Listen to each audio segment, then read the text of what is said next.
Good evening, everyone. Welcome to my lecture recital this evening. Thank you all so much for being here, and for those of you on the live stream, we welcome you tonight as well. My name is Dr. Matt Frederick. I am the Associate Provost and Director of Bands and Associate Professor of Trumpet here as well at Emory and Henry College.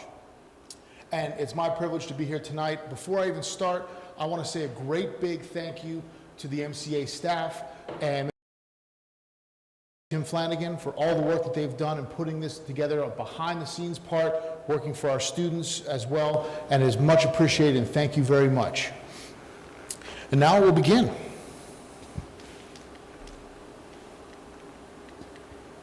The ancient Greeks believed in the idea of the doctrine of ethos. They believed that music had the power to move men's souls, and that certain music could help to propel men to heroic deeds in battle, and then certain music could calm their souls after the battle was over. Never was this idea more truly realized than during the American Civil War. As I was finishing my time at the University of Texas, which seems like many, many years ago now, I was wrestling with several different ideas for my doctoral treatise. By happen chance, my wife and I were invited by relatives who worked at the Smithsonian Institute for a behind-the-scenes tour of the music archives. Once in the archives, I found myself handling brass instruments that I had never seen before and knew nothing about. In the following weeks, I decided that I wanted to look into the history and the many different uses of these instruments. What I found is that oftentimes American band history is really popularly thought to begin around the time of John Philip Sousa. But it quickly became apparent to me that there was a great deal of band activity well before the Sousa era. And this is where my journey and research began. During this time in American musical history, the idea of an all-brass band was very popular. These groups had emerged a few years earlier because of several reasons. One of the big reasons was that there were many new instrument makers that were manufacturing instruments here in the United States that were finally equal to the quality of their European counterparts. With all these new instruments, the instruments themselves were more available for the average citizen to purchase and learn and to play. There had also been a lot of innovation in brass instrument construction around the middle of the 19th century. Adolph Sax had developed a family of instruments known as Sax Horns that were a viable family of instruments that could all, from the lowest bass to the highest soprano voice, perform chromatically, thus moving valved brass instruments from a harmonic to a melodic role within music. Innovations like these, plus a more readily available product due to public demand, helped to increase the public's interest in brass bands. By the time of the American Civil War was becoming imminent, there were four main types of brass instruments that were being manufactured in the United States.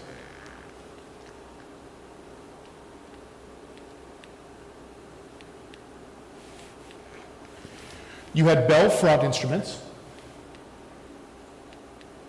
you had circular instruments,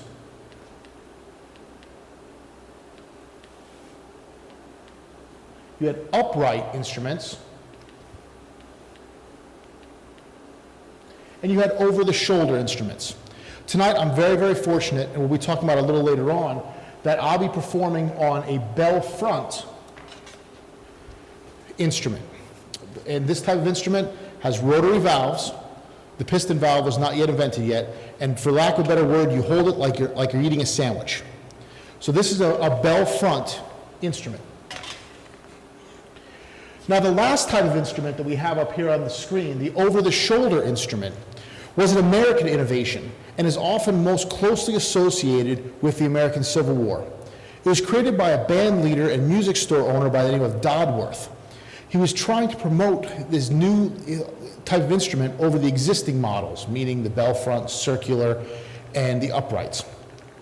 When a musician wrote to him and he published it in his paper, and the question was, our instruments in our band are a collection of over-the-shoulder and bell front. And when the band is on parade, should the bell front cornet players march in the front or the back of the band?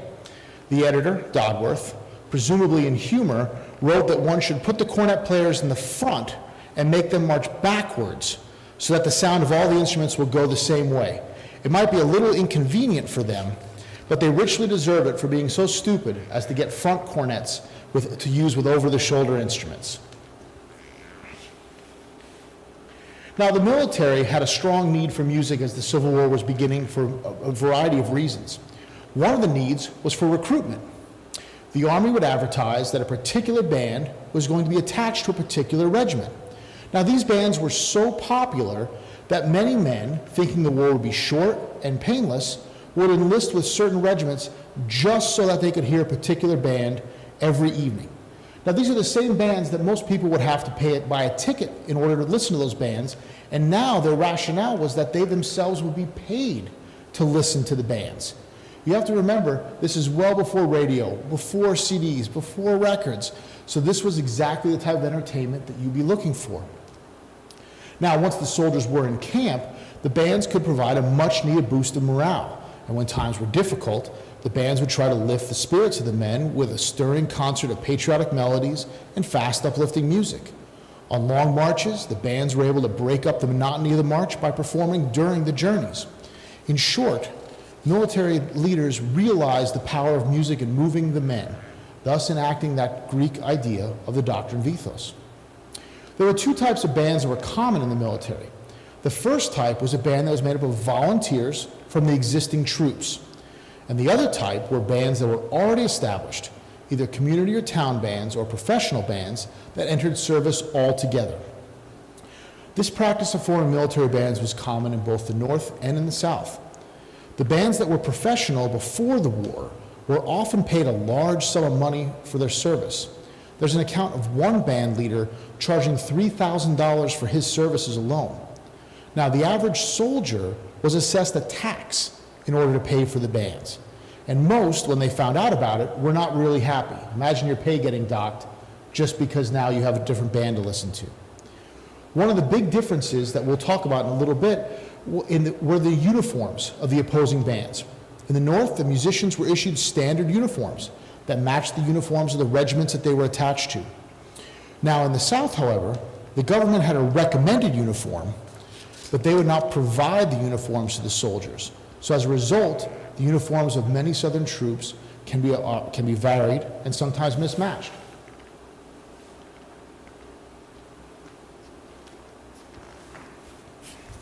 Once the musicians were in the military, there were often other duties that were assigned to them.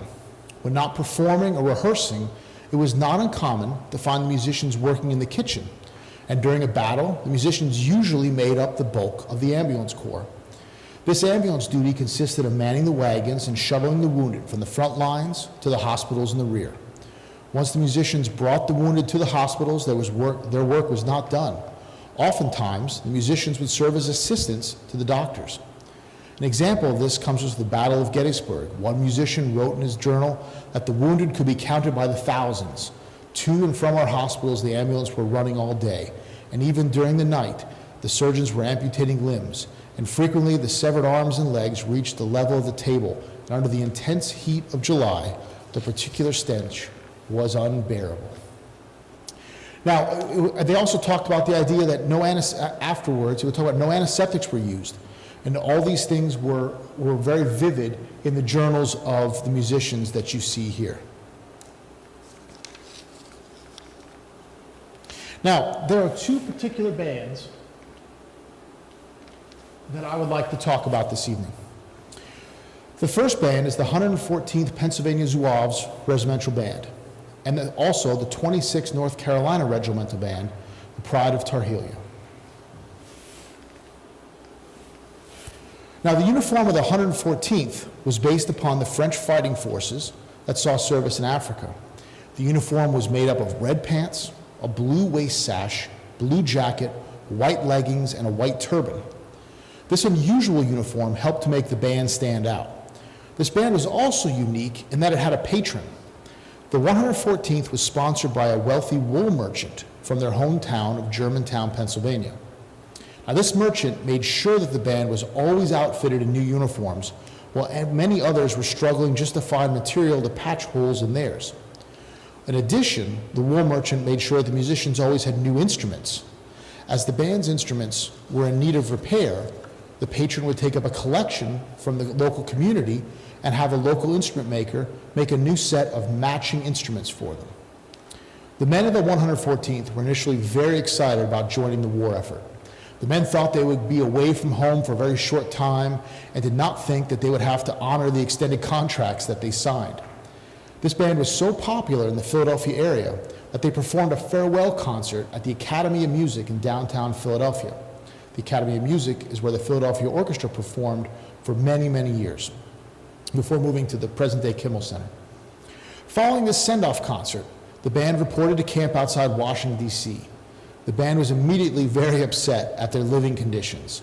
When they lived in Germantown, they were part of the upper class of the community, and now they were considered the low level of the military. The musicians were also dismayed about their daily schedule. They had a vision of performing 1 to maybe 2 times a week and having some casual rehearsals in between. Once in camp, they were handed a very rigid schedule that called for very early morning performances and multiple other performances throughout the day. The band was very vocal in their unhappiness about the situation, and they did not get a lot of sympathy from the rest of the soldiers. When it finally came time to leave camp, the musicians packed up all their belongings and started on the march. When they left their homes, they brought a lot of valuables with them, such as their silverware, dishes, and other valuable possessions. Due to these items, the musicians decided to put their sleeping equipment on a wagon that they were told was going to be following the troops. As the march started, the bandsmen instantly realized that their packs were way too heavy for the long march, and they began discarding their non-essential belongings along the road. They continued to complain to anyone who would listen to them about their treatment and the situation during the entire march. Once the regiment reached their evening encampment location, the musicians were shocked to find out that the wagon driver who told them he would be there and took their sleeping equipment, tents, blankets, etc., decided to take a detour to a neighbor town for supplies and would not make it back before the morning. The band was forced to sleep out under the stars without any blankets or tents.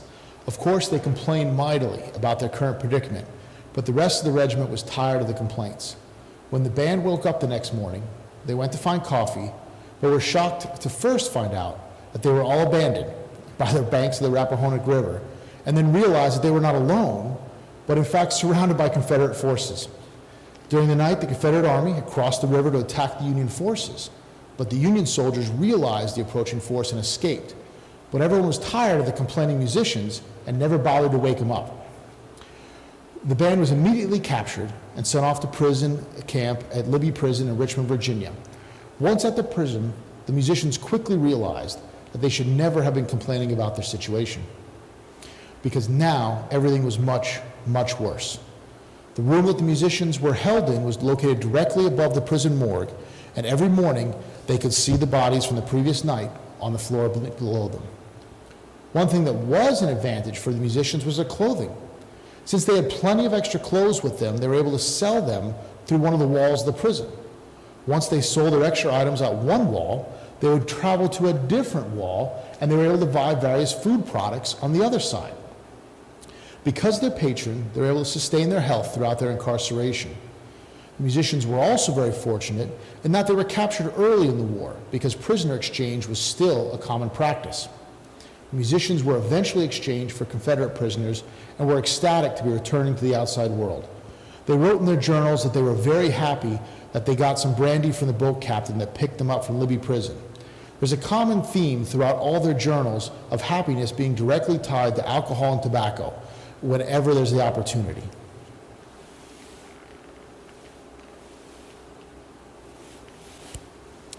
Once they returned to the regiment, their outlook of the situation had radically changed. They were happy now to be back at their jobs. They got brand new uniforms and instruments and began to take great pride in performing for the soldiers. In turn, the soldiers began to take great pride in their band. From their journal entries, the musicians never expressed any resentment about being left behind for capture. As the war progressed, the 114th Regimental Band became a favorite of the officers and was rewarded often with extra quantities of food, tobacco, and alcohol. The band continued in service and was selected to perform in the final review down Pennsylvania Avenue in Washington, D.C., where the musicians expressed a feeling of shame after seeing General Sherman's troops parading through the streets, proudly and arrogantly displaying the spoils and plundering of the pillages of the South.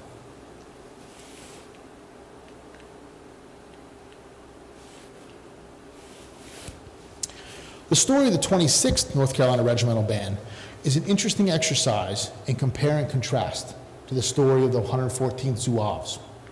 The 26th Regimental Band was from Salem, North Carolina, now part of Winston-Salem. The musicians were also all members of the Moravian Church. The Moravians were a very progressive and are a progressive Protestant denomination that was originally established in the current-day Czech Republic. The Moravians immigrated to the United States and settled in Bethlehem, Pennsylvania, very close to where I grew up, and about 90 miles away from the 114th hometown of Germantown, Pennsylvania, prior to the Revolutionary War. Following the Revolutionary War, some of the Moravians left Bethlehem to start a settlement in North Carolina. They chose Salem, North Carolina as their perfect spot. Moravians have always had a rich tradition of brass and church music and were very proud of their history. With this respect of their history, they were very diligent in recording their story for posterity, and we are very lucky to have their writings and music surviving to this day. The musicians of the Salem Band did not immediately enter the Civil War. They thought that they would be more useful at home in their community, but as the men from the surrounding communities were going off to the war, the band decided that they would join the effort and support the troops with their music. The musicians had one major obstacle to overcome, though. They could not march and play at the same time. They faithfully practiced playing while marching and were very proud of their accomplishments when they were finally able to perform on the march. One difference between the two ensembles is that the 26th Band was very eager to help out in any way they could and often recorded in their journals of playing 8 to 10 hours a day in concerts. Once they were at camp for any extended period of time, the musicians gave concerts. They noticed that there were always a lot of people from the surrounding communities in the audience, so they devised a plan to travel to the surrounding town a few times a week and give concerts. They charged admission to these concerts and were able to save most of the money for later in the war. During one particularly good week, the band was able to bring in $896. On rough equivalents, that's about $48,000 today. Now, this was $896 in Confederate currency, and it was not quite equal to the Union dollar, but it was still a very large amount for them to support themselves. The Moravians believed in the necessity of education. They would hire different band leaders to come and give them pointers and critiques, just like our current day master classes that our students enjoy today. The band was able to build up a considerable library throughout the war, and the musicians usually played concerts for the troops and the officers. One afternoon, a new general, General Kirkland, approached the first cornet player, a gentleman by the name of Sam Mickey, and told him that he was planning on practicing marching the following day, and wanted him to play the appropriate bugle calls for the different maneuvers. The general gave Mickey a book of about 100 different bugle calls and told him to memorize the calls and that he would pick them up the next morning. So that evening, Mickey looked over the books and decided that it would be pointless to try to memorize all the calls. So he went to bed and decided that he would just sort of wing it the next morning. The next morning, the general arrived and took Mickey to the parade ground.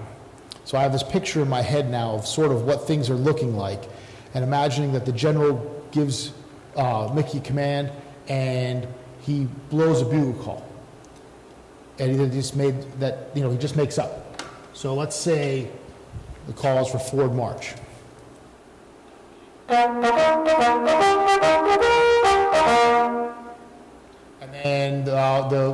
then the general says, all right, left turn.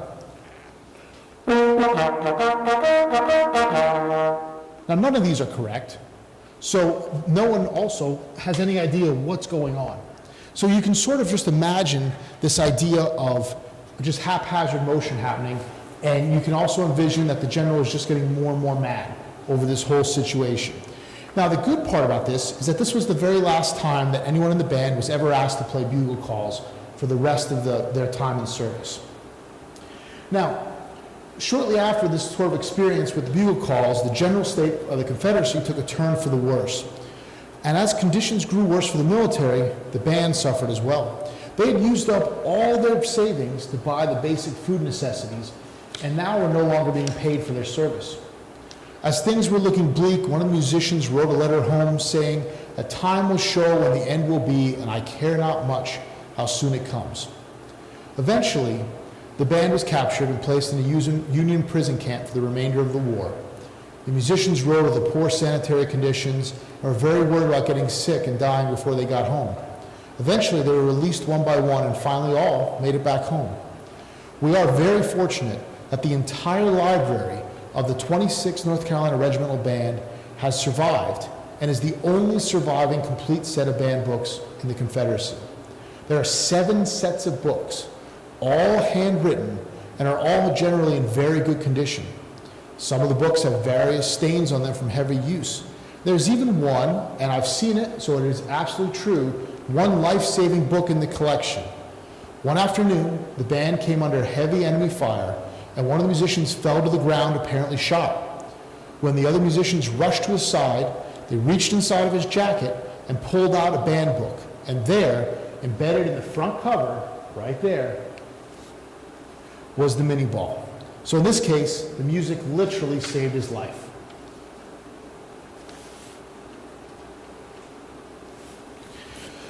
Now, the music that makes up these 7 volumes of the 26th North Carolina Regimental Band are a collection of a variety of pieces.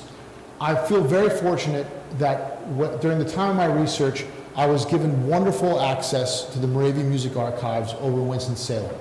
And we were able to take some of the books and to make some photocopies of it. It's very interesting. Part of my research was to take a couple of pieces that had never been reconstructed and put them into modern notation so that modern ensembles could play them, usually on period instruments.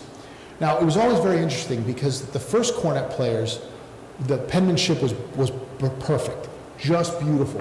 They wrote all the lines themselves, and it was wonderful. As you moved through the band, by the time you got to the tuba player, it was sloppier and sloppier, and you would have them, they run out of lines, and as paper and ink were expensive, they would just all of a sudden be writing up the margins vertically, and so sometimes you had to piece it all together. Now, the people that were playing it, since they were writing it, they knew exactly what to do with it, but it was kind of, when you're looking at it, you're just deciphering kind of a mess. I was also very fortunate that one of, 2 of the pieces, and one of them we'll play tonight, one of the pieces that I was asked to arrange and work on was a piece entitled Cheer Boys Cheer. Now, this is just a simple celebration piece, something fun and lively back at camp. And the piece was chosen to be the title track on a CD that was recorded by the American Brass Quintet, which is the resident brass quintet at the Juilliard School, on their CD by the same name, Cheer Boys Cheer. So here's an example of what a piece would sound like from this time period. The instrument that I'm playing on tonight is manufactured by the Boston Musical Instrument Manufacturing. This, as you can see, as we talked about earlier, it's a bell front cornet. It is pitched in the key of E flat. This horn is really, really special in that it was manufactured sometime in the late 1860s. It is post the American Civil War, but it is exactly like what would have been manufactured in Boston. It has, you need to use a very special mouthpiece to work with these. A modern trumpet mouthpiece will not work. We'll talk more about this in a little bit. But here's Cheer Boys Cheer, the idea of what a celebratory piece would be like from this period.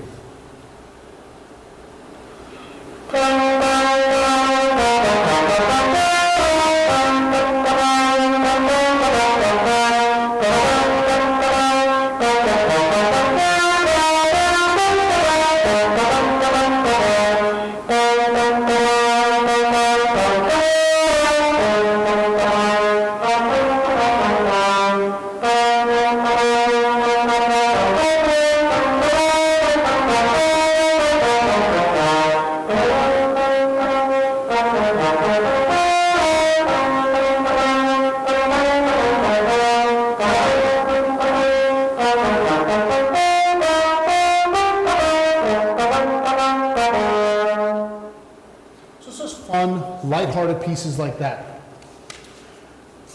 Other pieces that you had that were very popular patriotic pieces for them. Like in this case, there's one that's just simply called the Southern Victoria March. And this would have been more on a concert setting or on the move.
Now, one of the big things I do want to talk about and note is that this type of instrument is nowhere near as easy to play as what a modern instrument would be. The pitch sits differently, and you have to do a lot of manipulation. Now, one of the things that I really want to point out is that these instruments are also pretty fragile in terms of manufacturing and in terms of sort of the wear and tear. And you can picture and imagine very easily, if you're playing 8 to 10 hours a day, sometimes the maintenance that would have to go into things, everything is literally held together with little pieces of string. So how often strings would break, how often metal would wear through, if it was dented, things like that, you have a lot of problems. So these are really delicate instruments that withstood a tremendous amount of use. Now, the other thing is you have to remember is during this time period, yes, you'd have fun patriotic pieces like this. Yes, you'd have sort of occasional pieces. But you also have the option of hearing, we'll put it in air quotes here, we'll say pop music of the time. Now, this would have been a little later than when it was originally written, but you have to remember, we're talking about if it was written in Europe, how long would it take for it to travel to America and for music to go out? So one of the pieces that was also very popular within the band book, and you could tell this by, like, the corners would be dog-eared or they would be a little dirtier because they'd be used a lot, was a piece that was simply entitled Schubert's Serenade. So the idea that Franz Schubert's music would be considered popular music and that soldiers would want to hear, I think is a really interesting concept that we certainly would not envision in today's world. Now, we'll talk about some other pop music of the time as well, but here's a little bit of Schubert's Serenade.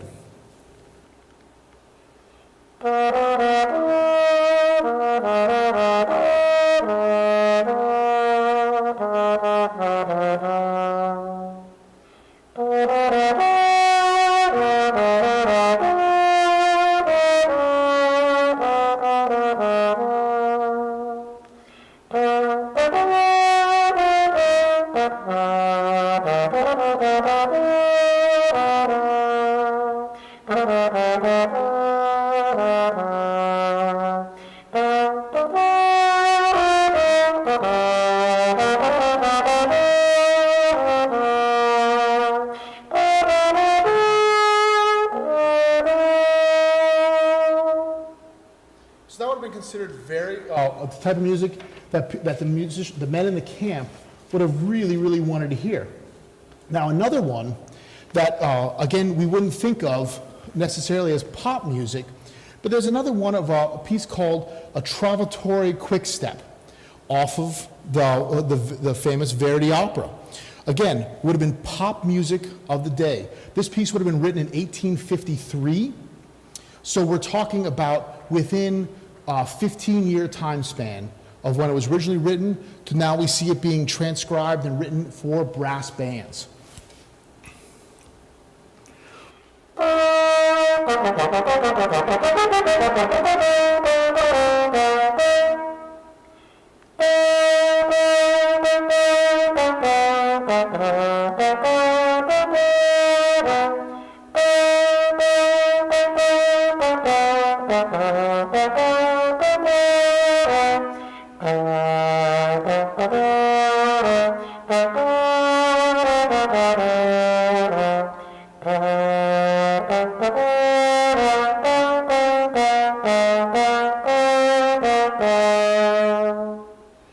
Popular music of the day going on.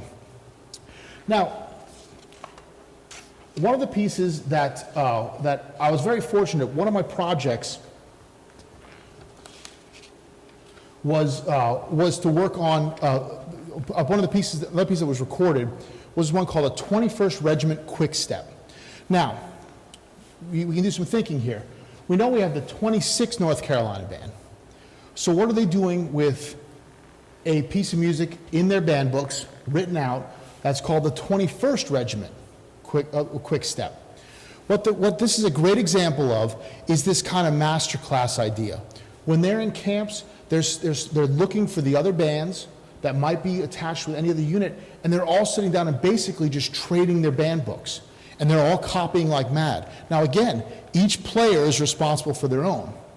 So you have some, again, beautiful penmanship coming from the solo cornetist, and then as it goes down between the alto horn players to the tenor horn players, and finally to the tuba players, it gets progressively worse. But it's still, but again, it's their personal shorthand of how to do it. So here's an example of a 21st Regiment Quick Step, and this is a fun piece that you could be used marching or in a concert setting.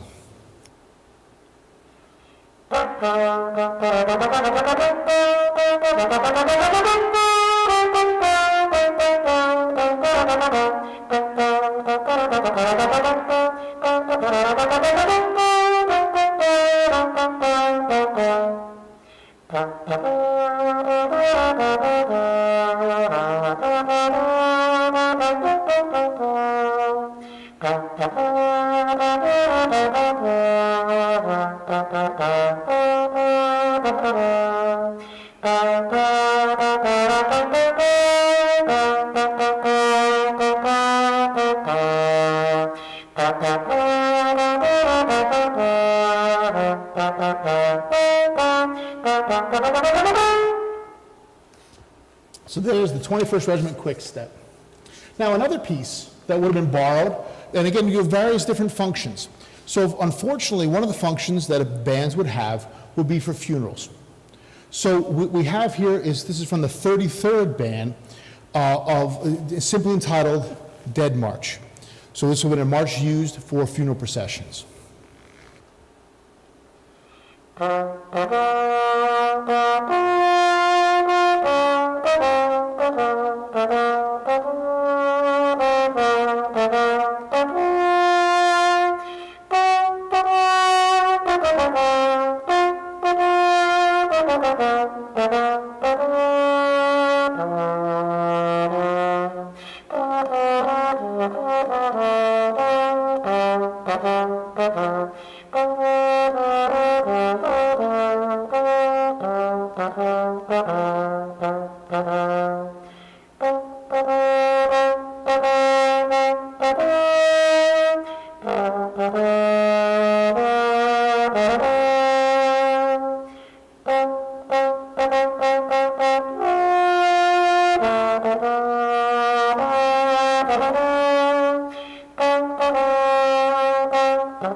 Now, a little bit before we play the last piece, one thing that I would really like to talk about, this instrument.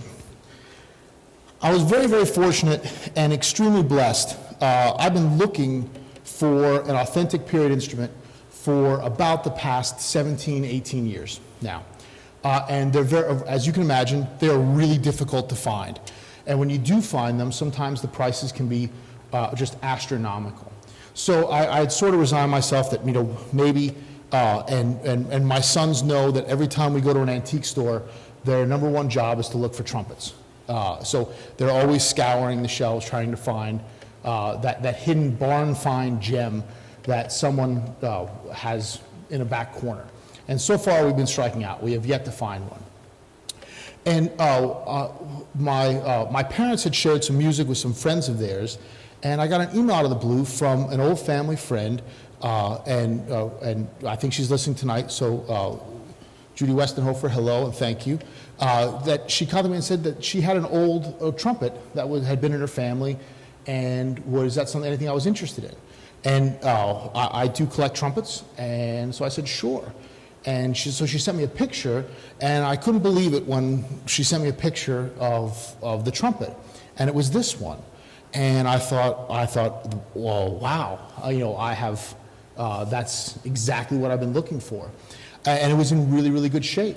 And she was kind enough to say, well, I'd love for it to be played, and she was, I was extremely blessed that she gave it to me. And so we had to do a very, very, very light repair work to it, and now we have a beautifully playing instrument that, it produces a different sound that is absolutely beautiful, that is a lot of fun to play, and it's an absolute privilege to get to play this horn tonight for all of you. The last piece that I'm going to play is a piece just simply entitled "The Grand Confederate Quickstep." Now, I do want to make a special note here. When I'm saying things like Grand Confederate Quickstep, I'm simply reporting the exact title of these pieces for historical purposes and historical accuracy. What's interesting about this piece is that part of my dissertation that the Moravian Music Foundation gave me, they said that it's really odd that they have two pieces entitled the same, the same name, and they're similar, and could I take them both, put them into modern notation, and sort of complete them? Well, there were two very, very different pieces, and what was really interesting is once I got into putting the notation in, like for example, and I'm not going to play the whole thing, but the first trumpet part here has 162 measures in it. Well, the tuba part had 139 measures. The tenor horn had 151 measures. And there was no rhyme or reason as to it's clearly this section that's meant to be repeated, etc. So they all had they're all different lengths. So through some reconstruction and sort of seeing what the implied harmonies might be, we're able to finish them out and come up with a pretty neat tune. So tonight, thank you all again for being here. Thank you all that are tuning to the live stream. It has been my absolute privilege and a pleasure to be able to perform some of these pieces and talk about this rich American band history from the late 19th century. So as we leave here tonight, I'll leave you with the Grand Confederate Quickstep.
Thank you all very, very much for being here this evening.